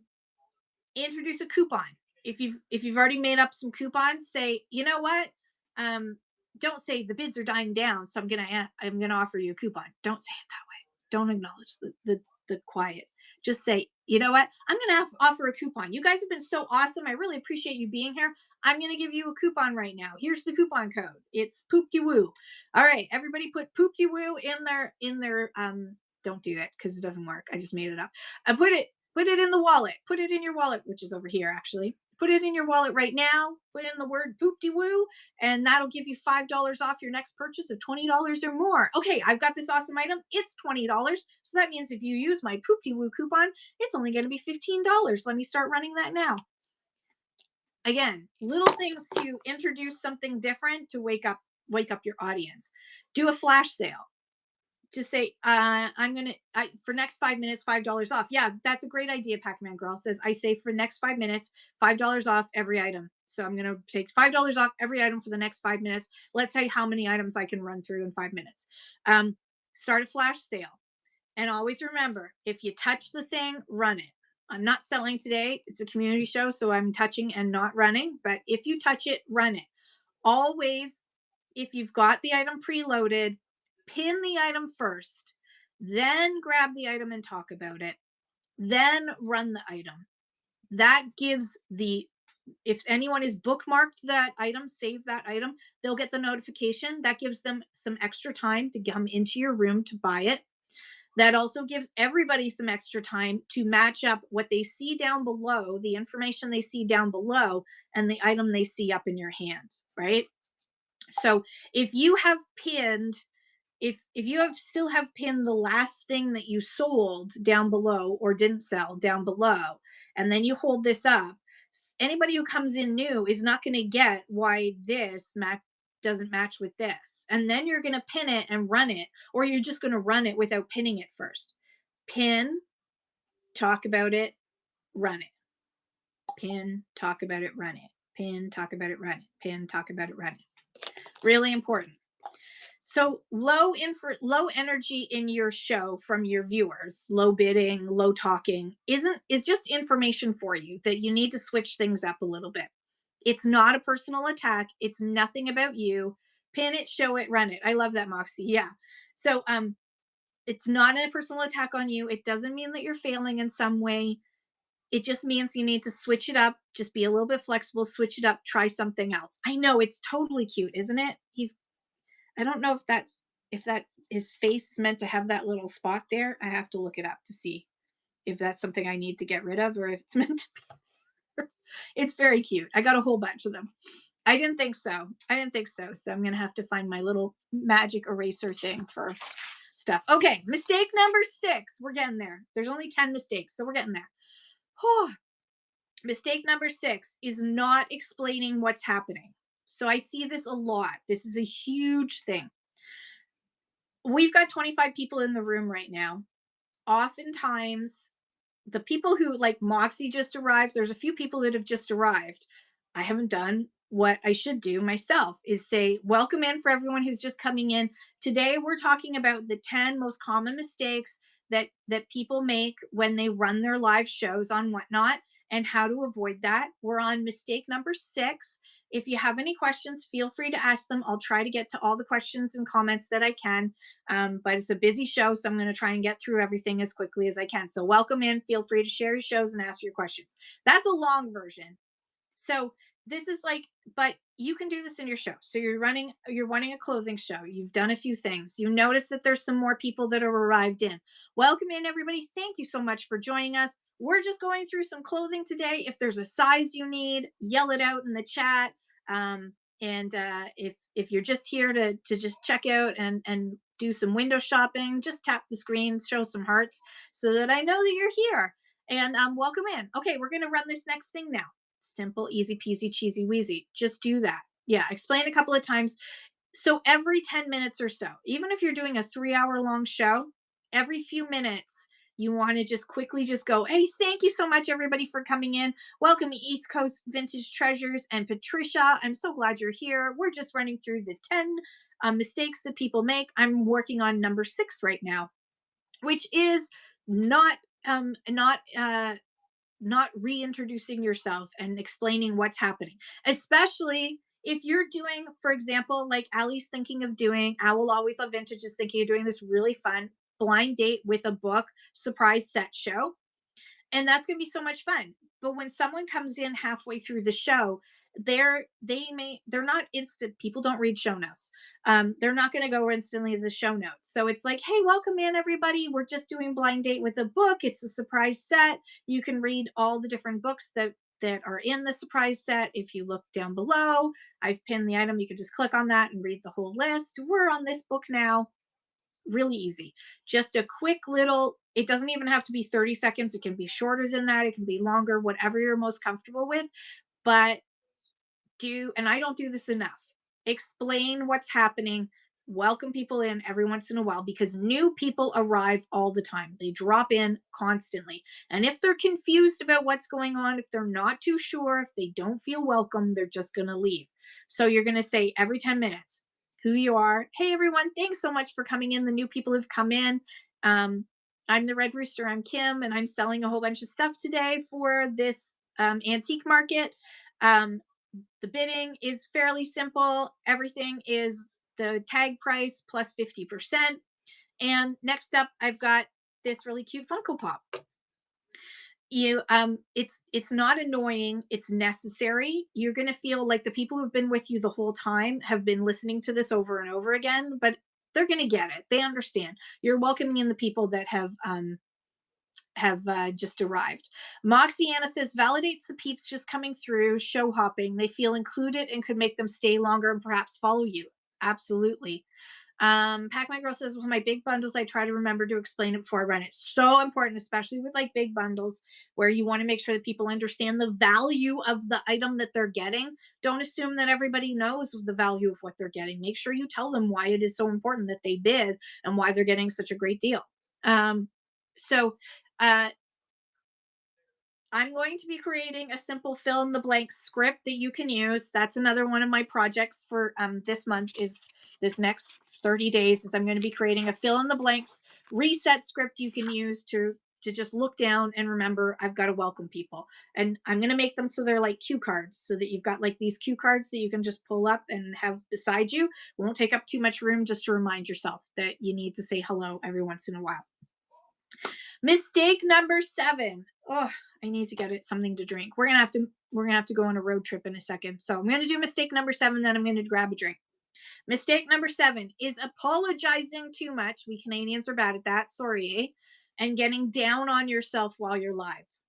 apologizing for your inventory not being interesting enough to sell to these people, your experience or your existence, don't do that. Don't. And I've been guilty. Oh my God, how many times have I done that? Life happens. Not every show is going to be a good show. That doesn't mean you can't do this. That doesn't mean you can't sell on whatnot. You're not going to have a great show every single time and you're going to make mistakes. And it just means if you didn't sell this week when you did your show, that just means that the right people weren't in the room that day. If you think about a brick and mortar, okay, you go shopping at the mall. And if any of us lived in an urban area and were kids, we went and shopped at the mall frequently. We just went window shopping, right? Um, so you're you know that when you would go into a store, they would have a whole bunch of things. Think about the Hallmark store, right? They got a whole bunch of knickknacks and paddywhacks, and they've got a whole wall of Christmas ornaments. And right now they have like a tiny section of Christmas ornaments that didn't sell, right? So even they don't sell out everything. Imagine if you went to the mall and they expected that everything that they put out on the shelves was going to disappear that day or that weekend. They don't. They know that some things are going to sell and some things aren't. Some things are going to go fast and some things are going to go slow. Yeah. Take notes, adjust, try again, and keep going. Absolutely, Moxiana. So it may be that 6 shows from now, that item that you thought was going to sell in show 1 actually sells because the right person wasn't in the room that day. That's all it is. So here's my suggestion. Instead of saying replacing with apologies or getting down on items, talk about here's what's really cool about this, or this is a great item because it's a scary bad guy. He doesn't look, he's not very nice. If this isn't your thing, next up, I've got this guy. He was slightly scarier. Kind of weird. Those eyes are a little bit much. Instead of this didn't sell, try, okay, yay, this gets to stay with me for a while. Awesome. I've said that a lot. I'll be like, oh, it didn't sell. Okay, I get to keep it. All right. I've seen that in clothing sellers who are like, I really love this item. I'm about to sell it. And then it's a bit much. And then be like, I guess I get to keep it now. It stays in my wardrobe. Woohoo. But then next week you can bring it back again and try and sell it again. You never know. Or you can always do this. So I'm running Bob Ross for $10. He's not worth $10, I know. I run Bob Ross for $10 and there's no takers. I could just be like, oh God, nobody wanted my Bob Ross. Oh, I don't want to keep him. Someone needs him. I would either say, yay, I get to keep this weird Bob Ross for a bit longer. I think it's hilarious because it's like Deadpool and Bob Ross put together. It's like opposites attract. Or I could say, you know what? This Deadpool Bob Ross really needs a new home. I'm going to drop the price by whatever, and I'm going to run it again. Sometimes just spending a little bit of extra time and dropping it a little bit. Remember your lanes for your items. This would be for me a fast lane item. So I'd be able to drop this lower because it's a fast lane. I know how much I paid for it. I know it's general value, and I would put this in the fast lane. So I can put this in the fast lane and I can drop it. So I ran it for $10 and then I drop it to $8 and someone might take it. Really important is don't do me and say this is really ugly and scary and you don't want this. Or, this I hate this shirt. It's the ugliest shirt ever, but somebody might want it, right? Don't talk people out of your own sale. The quintessential thrifter says yes, and explaining yourself too much. Not reading and staying on top of the chat. Please stop and say thanks for looking, please and thank you. Yeah, it's really easy to just, don't shame your shoppers or your viewers at all. What you hate is what someone else loves, so no judgment. Just and I mean, I'll say, like, I will be honest. If I don't like something, I will be honest, but I'll say, I bet you somebody's going to really love this. This is like just that special thing that somebody else is really going to love. And then somebody bids on it. Or I will laugh about something because it is just so quirky and weird and it makes me laugh. And then people buy it. So just, you know what? Stop getting down on yourself and your stuff. That's mistake number 7. Okay, we're going to go on a little road trip for a second. Hang on. Hang on. Are you guys comfortable? Hang on. I'm going to unplug you. Everybody flap their arms to create energy to keep my phone charged while I'm doing this because I've unplugged. So everyone flap your wings. Flap your wings. I know Kim unplugged. All right. My tea is cold, but it's over here. So we're moving. Is everyone still flapping their wings? Flap, flap, flap, flap, flap, flap. Keep flapping. Can you tell I used to teach kinder camp? Everyone flap their wings. Here we go. Woo! Okay, there.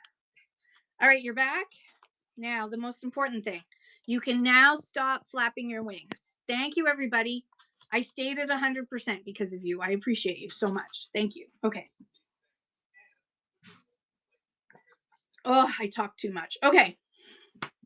Mistake number 8. And if you're just joining, welcome in. My name is Kim. I'm the Red Rooster. We are going through the top 10 mistakes that whatnot sellers make while they're live.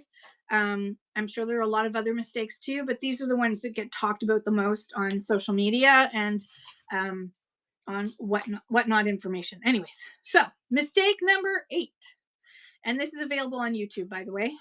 Mistake number 8 is copying other sellers, trying to be somebody else because you see a big seller who's got a big audience and this is what they do, and so you copy it. And then you wonder why it doesn't work for you. You're doing everything, you're saying everything, you're doing it exactly the same way as a big seller, and no one's coming to your shows, or the people come to your shows just don't buy.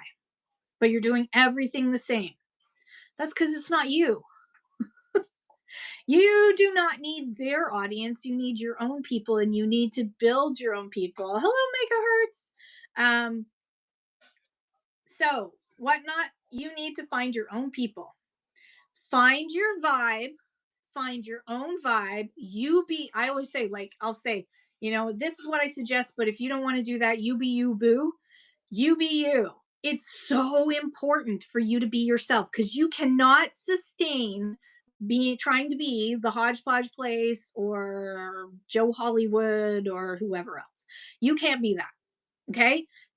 You need to be yourself and find your rhythm and your vibe and the way that you like to sell, and your people will find you. As Moxiana says, your peeps will find you. Burp, burp.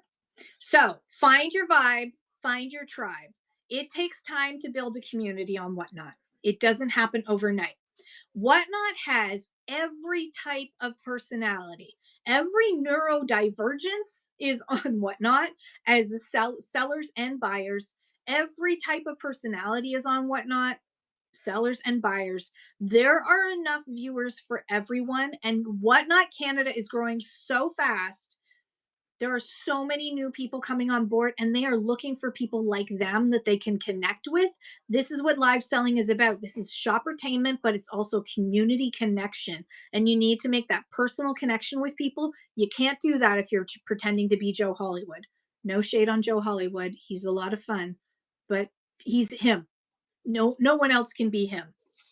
I'm gonna just Dave's always point.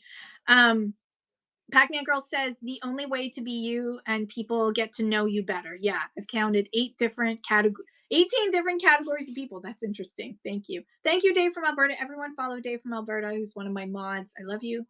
Okay, so what you need to do is pick your style. What do you want to be? Do you want to do calm shows? Do you want to do crazy, chaotic shows? Do you want to be educational? Do you want to do fast shows? Do you want to do slow and cozy shows? What makes you feel comfortable? Do you want to do a mix of that? Do you want to have some chaos and then some cozy and then some calm and then back to educational and then chaotic? Do what feels right for you. Then own that. That's you, and adjust. There's nothing wrong with starting out one way and saying, you know what, this doesn't feel comfortable. This doesn't feel right. If you aren't having fun, if you end your show and say, oh, God, that was way too much. That was hard. It should be it's work. It should still feel like work, but it shouldn't feel like it's draining the living life out of you. It shouldn't feel like a vampire just bit you, okay? If you aren't having fun, figure that out. What is it that's not making this enjoyable? And then fix it. Hey, Thriftastically Chic. I love that name. That is awesome. So, own yourself. You can only be you. As Moxiana says, own your weird. If you're weird, be weird. And people love weird on here, by the way. Megahertz says there was a famous person that is a YouTuber that came on someone's show, but wasn't him. They were catfishing. Oh, um, Pagman Girl says, I've tried to find my niches. Now I'm comfortable. Yeah, good for you. It takes time. I mean, the way that I started out on Whatnot is not the way I am now. And like, who knows what I'll be doing a year from now, let alone 2 or 3 years from now. You adjust and you change and you grow. And that is the beauty of Whatnot, is that you're able to do that. So find what you like, leave the rest. What you don't like, that's that's where you pretend to be somebody else to try and romantically entangle someone. Mia Vita. No, no. If you see something you like about another seller, use it, but don't copy it. You're using it. You're still being your authentic self, but say another seller runs their auctions a certain way, or another seller always like starts their show by talking about their morning and talking about their kids, whatever, and you like that and you want to do that too. There's nothing that is copyrighted here where that seller's going to come and say, oh, wait a second, I talk about my kids in the morning and you stole that. It's, yeah, no. um Thriftastically Chic says, I started calm because I was afraid people would not like my crazy. Now I'm me, chaotic, crazy, wild, and fun, and I love it. Yes, I love that too.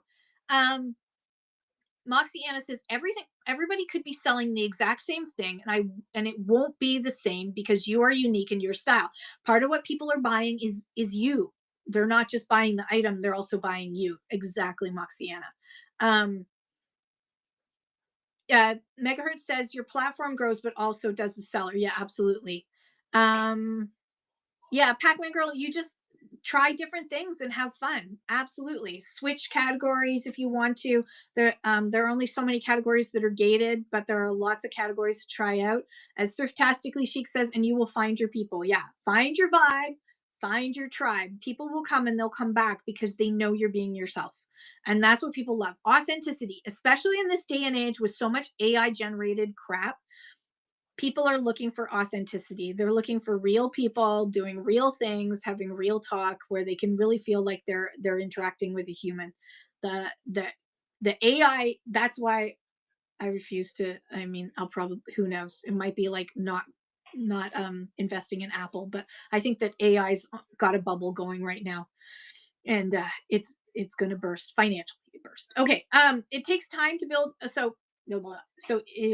I sure? Where did I get to? Oh yeah, be your authentic self. Your tribe will find you. The right buyers will find you, but it takes time to build a community. It's not going to happen overnight, so be patient. And it does take work. It's not like you can just go live on Whatnot and a whole bunch of people are just going to instantly find you. You still need to do all the marketing and all the other stuff around that in order to um, build your community. It's not just to go live, it's not a set it and forget it. This is not a Ron Popeil electric food dehydrator where you just set it and forget it and there's nothing else you have to do after you put those slices of apple in. It's not like that. There's work involved. Okay, so that's mistake number 8. And welcome in. If you're just coming in, my name is Cam, the Red Rooster, and I'm doing the 10 most common mistakes that Whatnot sellers make while they're live and how to fix that. So we're on number 9. We made it to number 9. Expecting immediate success is so huge. I see this all the time on Reddit and Facebook. I did 3 shows and nobody bought anything and nobody came to my shows. So Whatnot sucks. No, no, no, no, no, no, no, no, no, no, no, no, no. You just need to be patient and you just need to, it's not instant success, and it is not a money, it's not a license to print money just because you got approved to be a seller. Pac-Man Girl says there's only 3 Canadian candy chocolate sellers on here. Yeah, that's great. um yes, and Megahertz says I do it for the company. Honestly, it's nice to build on my family. Yeah. Um, Thriftastically Chic says people have no patience these days. A lot of people don't. And I mean, they want success, right? They they they they complain that they're not successful, but they don't want to put the work in. This takes work. um this is not a simple, this is not a simple thing. It does take work, it does take time to learn, and you need to be able to put in that work and that time. So thinking your first few shows define you is wrong. The first few shows don't define you, they're just training. You're just learning. Your first 10 shows are practice. In fact, your first few months are practice. You are learning because there are new experiences every time you do a show. New people come in, new questions, new issues. You're going to learn so much every time you do a show. And every time I do a show, I still learn something, make a realization of something I need to improve every single time. And I'm nearly at 3 years. So, how many shows have you done out out here? I mean, I don't know how many. I think my it was like 400 and something odd shows that I've done last year, or 400 and something odd hours I ran last year. So over an hour. Let me see. Actually, let me look on my Instagram. Please hold. Someone will be with you shortly. Fortunately, I don't post a lot on my Instagram. Yeah, yeah, yeah. Come on. Fast forward. 455 hours last year, 332 shows in 20, well actually it's more than that. So I did over an hour a day last year. Yeah, cute. Karen says none yet. Vinty Wax, welcome in. Open Closet, welcome in. Megahertz says, over a year of learning for me, and I think it's because Whatnot rules change a lot. They make Whatnot keeps improving the app and changing things to improve the app, and yeah, there are rules that they change. Mia Vita has done 14 shows. That's awesome. Um, Pac-Man Girl says, I never realized how much I enjoy the independent businesswoman in me. I only discovered it since I started. So happy. That is awesome. I love that. So welcome in if you're just joining. We are talking about the 10 most common mistakes that Whatnot sellers make. And we're on number 9, expecting immediate results, immediate success. If you're under 10 shows, if you're under your first 10 shows, you're still in training camp, boot camp. And that's exactly where you should be, is in training camp. Some people get started right out of the gate and they do really well, but they've done other things in the background too. They've built a community in the background. They've done their marketing. They've gone into community shows to introduce themselves before their first show. They have they have they have done the learning and beforehand, so that when they do their first shows, they're that much more prepared. Um, if I had to go back and start all over again, I would definitely spend more time practicing my shows and going into a lot more shows to see how people were running the background. I thought I did, but I really didn't do enough. And I focused too much. I spent too much time worrying about like my hair and makeup and perfect everything. I wanted to be perfect, and there's no such thing. And I finally had to give up on that and not be perfect. Not that I can't be perfect. No one can be perfect. Um, Megahertz says, in these days, it's much easier than when Whatnot first started, because Canadians grow on here. We have so many more Canadians on here. Thank you, Pac-Man Girl. You're so sweet. A lot more than ever before. There are new Canadians arriving all the time. If you're a Canadian and wondering about Whatnot, welcome in. If you're an American, if you're an Australian, welcome in. We love everyone here. And there's so many more viewers, Canadian viewers. They've been spending a lot of money on marketing, so there's a lot more Canadians coming in to Whatnot and joining Whatnot, and it is going to make a huge difference. So it's a lot easier than it was in my day. In my day, and I will always love vintage and thrifting with ADHD and Vintiquity. When they first started, it was a struggle. It was a struggle because there weren't a lot of folks. Yeah. It is a lot different now in Canada. Okay, so that's mistake number 9. Mistake number 10. We're on mistake number 10. Drum roll. Quitting too soon. This is something that I see on all the social media, is quitting too soon. in because you're in the messy middle and it feels awkward and you're not sure, and that's when things are about to start clicking. So make a commitment. And this is where my 4-week cycle planner will help you to stay on track, to make a commitment to keep trying, to keep adjusting and keep trying, because you're going to, when you use my 4-week cycle, you'll be able to see how the goals that you set at the start, how that worked out at the end. Make your notes and comments about what you need to fix, and then you can do that another goal set, and you can compare your growth over time, 4 weeks at a time, one 4-week cycle after another. You will see your growth that way. Moxie says there was no handmade when I joined. Yeah, there was so many categories that weren't available, that have been added. It's amazing, and they plan on adding way more. So make a commitment of 10 shows or 4 weeks and then review. Not mids, don't give up mid cycle, after a cycle. And so if you are interested in that, you can go to the free resources down below, or you can send me a message, or there's a link in my bio as well as a link in the show notes. But you can send me a message, and I will try and get you all the details I can, including the links to get to my free resources, which include the free 4-week cycle goal planner.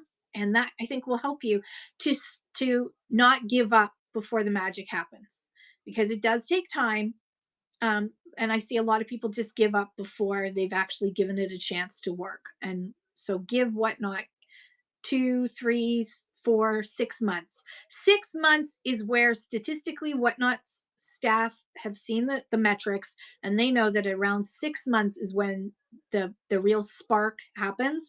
And if people are consistent over that 6-month period when they start, you'll be amazed.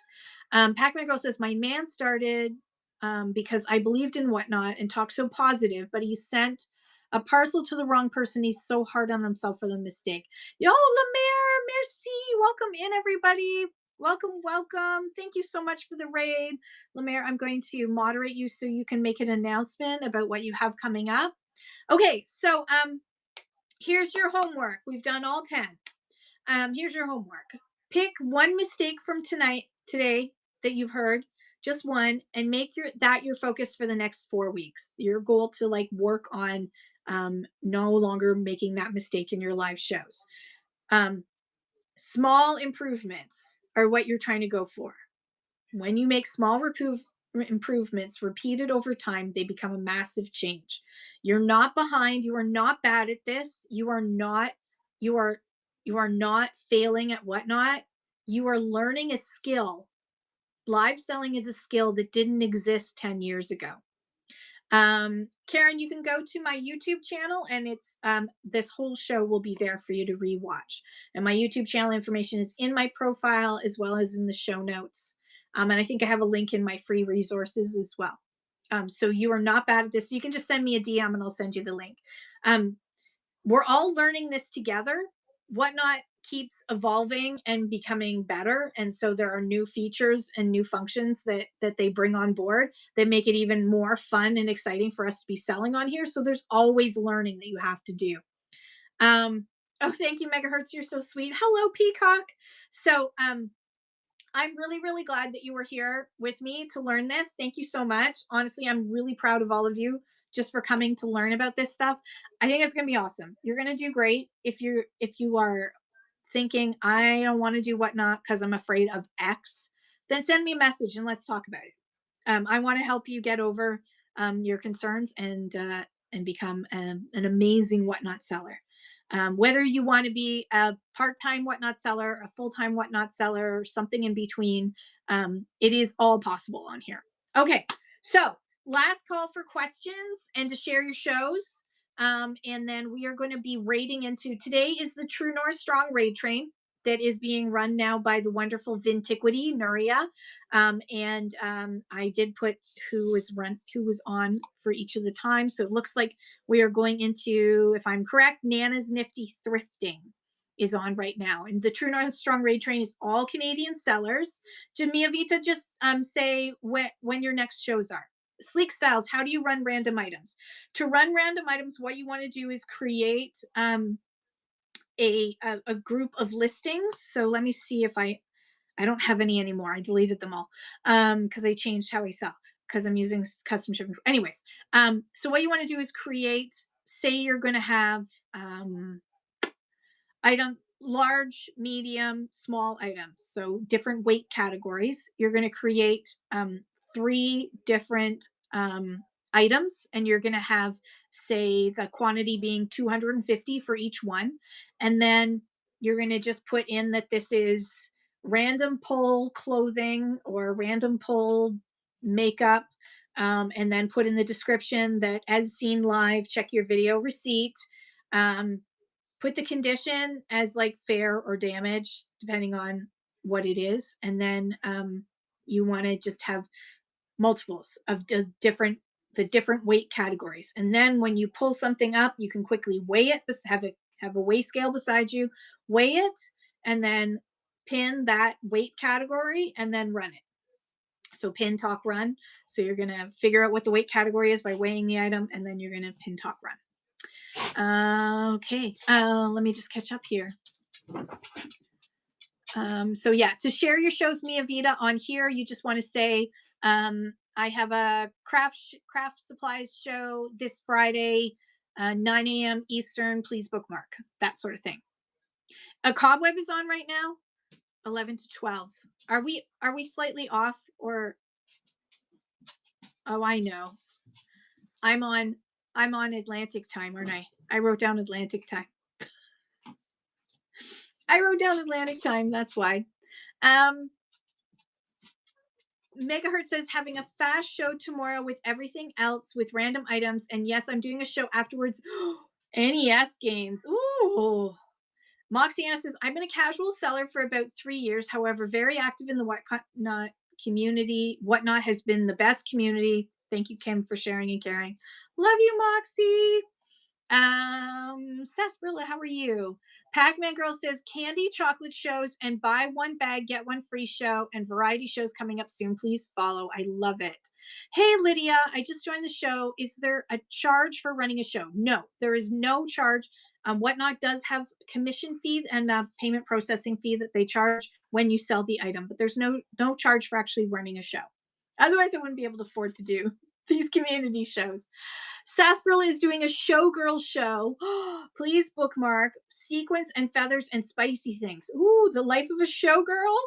Is that the theme? Is it life of a showgirl is the theme? I love it. Mia Vita is having shows on the 12th, 15th, and 19th. Please bookmark. Awesome. Pac-Man Girl, it's 12:05. Okay. Warren Martin. Hey, Warren Martin is doing a stamp show tomorrow at 12:05 Pacific time. Amazing stamps, Warren Martin. I mean, I see the stuff you buy from Corey. Holy cow. Amazing stuff. Amazing stuff. Jaira's Closet is doing This Old House show tonight at 9 p.m. Eastern Standard Time. I love it. I love it. Okay, I'm going to start typing because it takes me some time. Raid. So if you do want to share your shows or ask questions, feel free to. Otherwise, we're going to run. Pac-Man Girl is doing Labubu and K-pop and gift cards all included in my shows. Ooh. Moxie is Monday night book run, D-stash sale, random pulls, $1. I love it. I love it. Okay. I love you guys so much. Thanks for hanging out. This is on YouTube, so you can rewatch it. And I will I'll see you on Tuesday, if not Monday. Probably not on Monday. I'm probably not going to feel well enough for Monday, but I'll see you on Tuesday for sure. And we will do some more chatting, and I will answer some more of your questions on Tuesday morning. We're going to raid into Cobweb, into the True North Strong raid train now. I love you guys so much. Let's show lots of love to my wonderful friend, Katie, Cobweb Vintage. Thanks again. I love you guys so much. Have a great